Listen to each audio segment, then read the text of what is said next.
जब हाम्रो छानामा पानी पर्छ अनि पानी परेको जुन चाहिँ थोपा चाहिँ सिमेन्टमा झर्छ, तपाईले एक दिन राम्ररी हेर्नुभयो भने त्यो सिमेन्टको ठाउँमा तपाईले खाल्टा भएको दुलो भएको भेटाउनुहुन्छ है। यसरी युजली हेर्दै गर्दाखेरि पानीको थोपाले त कहिले पनि सिमेन्टलाई दुलो बनाउन सक्दैन, तर तपाईले त्यो निरन्तरतालाई तपाईले हेर्नुभयो भने, कन्सिस्टेन्सीलाई हेर्नुभयो भने चाहिँ त्यो पानीको थोपा झर्दा झर्दा झर्दा झर्दा झर्दा मुनि सिमेन्ट चाहिँ खाल्टा भइसकेको हुन्छ।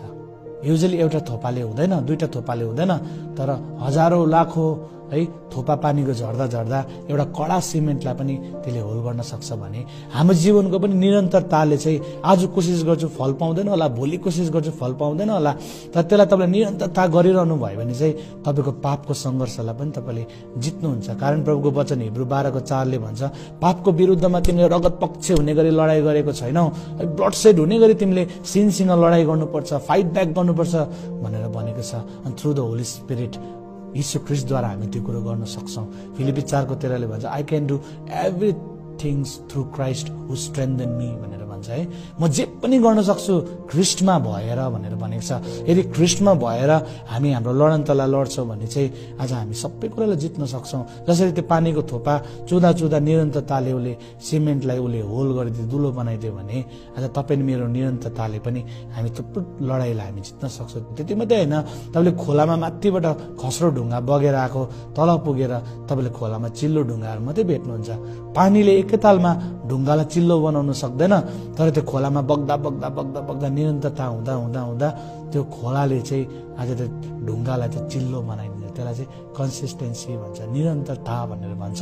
तपाईको जीवनमा आज चर्च जानुभयो, बदलावलाई भेट्नु भएन होला, आज प्रार्थनामा बस्नुभयो, एकै दिनमा बदलावलाई भेट्नु हुँदैन होला, तर निरन्तरता गरिरहनुहोस्, तपाईले फाइट ब्याक गरिरहनुहोस् अनि तपाईले एक दिन तपाईको जीवनको बदलावलाई ख्रीष्ट जस्तो हुने कुरालाई आज तपाईले तपाईको जीवनमा भेट्नुहुन्छ। त्यसकारण प्रभुको वचनले फिलिपी 2:12 पनि भन्छ, वर्कआउट योर सेल्भेसन भन्छ। तिम्रो मुक्तिको कामलाई तिमीले चाहिँ वर्कआउट गर, त्यसलाई खट अनि तिमीले अगाडि बढ्नु चाहिँ नछोड, तिमी never give up in your life भनेर प्रभुको वचनले भन्दछ। हेर्नुहोस् त, संसारको व्यक्तिले पनि हामीलाई लेसन दिएको छ है, 10,000 चोटि फेल भएर पनि बल्ब बनाइ छाड्यो भने है, कयौं चोटि आविष्कार गरेको कुरा फेल भयो, फुट्यो, पड्क्यो, तर पनि उसले हार खाएन भने हाम्रो आत्मिक जीवनमा झन् हामीसँग होली स्पिरिट हुनुहुन्छ, ख्रीष्ट हुनुहुन्छ, हामी किन हार खाने है। हाम्रो जीवनमा हामी अगाडि बढी नै रहनुहोस्। तपाईले छिट्टो रिजल्ट नखोज्नुहोस्, तर तपाईले कन्टिन्यू बस्दा बस्दा बस्दा जसरी त्यो ढुङ्गा बग्दा बग्दा बग्दा बग्दा चिल्लो हुन्छ, जसरी पानीको थोपा झर्दा झर्दा झर्दा झर्दा त्यसले खाल्टा बनाउँछ, तपाईको जीवनमा पनि तपाईँ प्रार्थनामा बस्दा बस्दा बस्दा बस्दा आराधना गर्दा गर्दा गर्दा कहिले तपाईँको जीवन जिन्दगी बदलिन्छ। यीशु जस्तो